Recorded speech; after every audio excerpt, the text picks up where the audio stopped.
আসসালামু আলাইকুম everyone, welcome back to my channel. যে যেখান থেকে আমার ভিডিওটা দেখতেছেন সবাইকে আন্তরিক ধন্যবাদ জানিয়ে আমার আজকের ভিডিওটা আবারও শুরু করতেছি। তো প্রথমে দেখেছেন কবুতর একটা উড়ে চলে গেল আমাকে দেখে, আর হঠাৎ করে আমার চোখটা পড়লো এই খাঁচার মধ্যে। তো পরে দেখি কিছু খড়কুটা দেখা যাচ্ছে। পরে ভাবলাম যে এখানে কি কবুতর বাসা বাঁধতেছে অথবা ডিম পারলে, তখন এখানে তো আমার যেই হাতুল বা কাঁচি, তারপর হচ্ছে দা এগুলি রেখেছি, এগুলি তো ডিম পারলে অথবা বসলে আমি তো আর এগুলি বের করতে পারবো না। তো সেই জন্য এগুলি বের করে আবারও জায়গায় রেখে দিলাম। ডিম পারলে তো পারলো, না হয়তো নাই। তারপর হচ্ছে এদিকে আবার দেখতে চলে আসলাম যে কবুতরগুলি আছে কিনা। চলে গিয়েছে, দেখে যে না, একই অবস্থায় ওরা গতকালকে যেভাবে দেখেছি ঠিক এভাবেই দাঁড়িয়ে আছে। তো আমি হচ্ছে দেখতেছি ওরা ডিম পেড়েছে কিনা, নিচে পড়েছে কিনা, বা মানে সাইড দিয়ে আছে কিনা ডিম। ওরা এভাবে কিভাবে বসে আছে বা দাঁড়িয়ে আছে, যাচ্ছে না। তো আমি আসলে এখন ওদেরকে এখনও আমি আর ঝুঁকি দিতে চাচ্ছি না। ওরা যেহেতু যাচ্ছে না, এভাবে তাকিয়ে আছে, আমি যখন ভিডিওটা করতেছি তাকিয়ে আছে। তো পরে হচ্ছে আমি ভাবতেছি যে এখন যেহেতু রোদ, বিকালে আমি আসবো, এসে ওদের বাসাটা দেখি কি করতে পারি। আর এদিকেও এই এই যে কবুতরগুলি বসে আছে, ওরা একবার চলে গিয়েছিল, আমি দরজা খোলাতে পরে আবারও আসছে, এসে বসে আছে।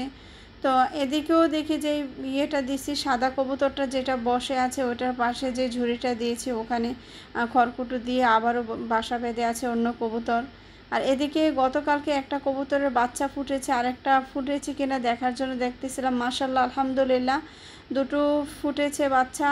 সবাই দোয়া করবেন। দেখতেছেন আপনারা, আমি তো আসলে ভয় পাই, এই জন্য আমি একটাকে কাঁচির সাহায্যে ওকে আমি নেড়ে দিয়েছিলাম দেখার জন্য বাচ্চাগুলো দুইটা হয়েছে কিনা।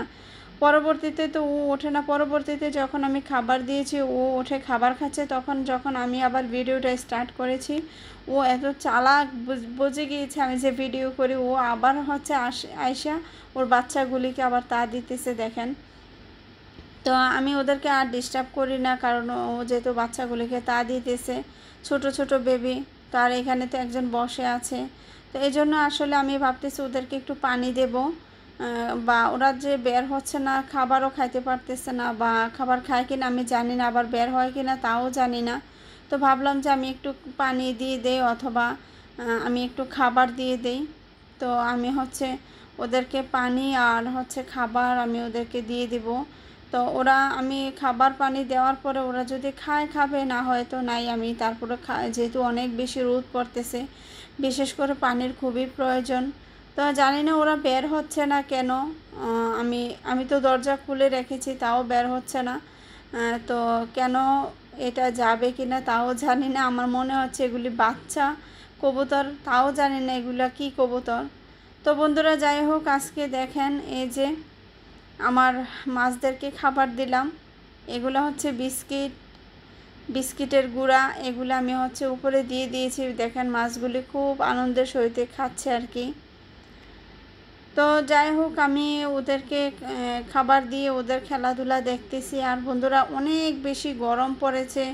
তো এখন আমার মুরগির বাচ্চা এবং মুরগিগুলা ভিতরে, মানে টিনের যে গরমটা, আমি টিনের নিচে অবশ্যই ইয়ে দিয়ে দিয়েছি, পেপার দিয়ে দিয়েছি, যে এগুলির নাম কি যে বলে, মানে গরম লাগবে না।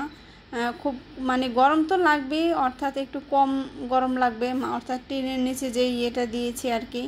তারপরও মুরগি বলেন বা কোয়েল পাখি সব এগুলি গরমে কেমন খা খা করতেছে। তো আমি একটু একটু ফ্যানটা একটু ছেড়ে দেই। তারপর হচ্ছে আবার আজকে সকাল থেকে কারেন্ট নাই, অর্থাৎ আমার মিটারে টাকা শেষ হয়ে গিয়েছে, আমি জানিও না। পরে হচ্ছে আমি ওদের জন্য খুব আফসোস করতেছিলাম। পরে হচ্ছে দেখেছি আর কি, ছাদ থেকে নেমে বা আমাকে ভাড়াটিয়ারা ফোন দিয়ে বলতেছে যে কারেন্ট তো আছে, পানি নেই কেন। তো তাড়াতাড়ি করে আমি হচ্ছে বাসায় গিয়ে মিটারে কাট ইয়ে করে তারপরে এই যে মুরগিদেরকে মানে পানি দিয়েছি। প্রথমে এসে পানিও ছিল না। তো যাই হোক, ওরা অনেক বেশি গরমের মধ্যে পানি না পেলে আসলে খুবই কষ্টকর বিষয় প্রাণীগুলোর জন্য। ওরা তো খুবই না বলতে পারে না কোনো কিছু, আমরা দিলেই খাবে, এই আর কি। তো যাই হোক, সব কিছু ঠিকঠাক করে আজকে চলে আসলাম সবজি নিতে। তো কি সবজি নেই দেখেন, আমার সবজি তো তেমন নেই। ওই দিন বরবটি ছিল, ওগুলি মাশাআল্লাহ আলহামদুলিল্লাহ অনেকগুলো পেরে নিয়েছি। আর এদিকে যেহেতু বেগুন আছে, তো আমি যাই হোক, যেটা একটা হোক আর দুইটা হোক, এগুলো হচ্ছে শখের জিনিস। এটা একটা হলে মন্দ কি অনেক বেশি ভালো লাগার।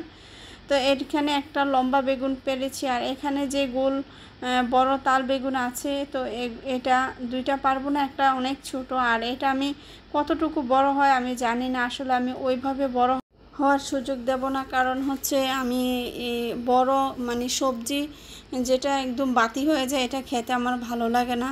তো এই সবজিটার বিচি হবে না ভিতরে, ওইটাই খেতে মজা হয়। তো যার কারণে আমি মানে একটু মিডিয়াম অবস্থায় এটা কেটে ফেলতেছি। আর পাশাটা তো একেবারেই পিচ্ছি, হয়তো বা ক্যামেরাটা পাশে একদম কাছে নেওয়াতে দেখা যাচ্ছে যে অনেক বড়, আসলে তেমন বড় না। তো আলহামদুলিল্লাহ আমার গাছের সবজি পেয়ে, নতুন গাছের অনেক বেশি খুশি হলাম, অনেক বেশি ভালো লাগতেছে। সবাই দোয়া করবেন, কেমন লাগতেছে জানাবেন, দেখতে কেমন হলো তাও জানাবেন। তো আজ এ পর্যন্তই, ভালো থাকবেন, আল্লাহ হাফেজ, আসসালামু আলাইকুম।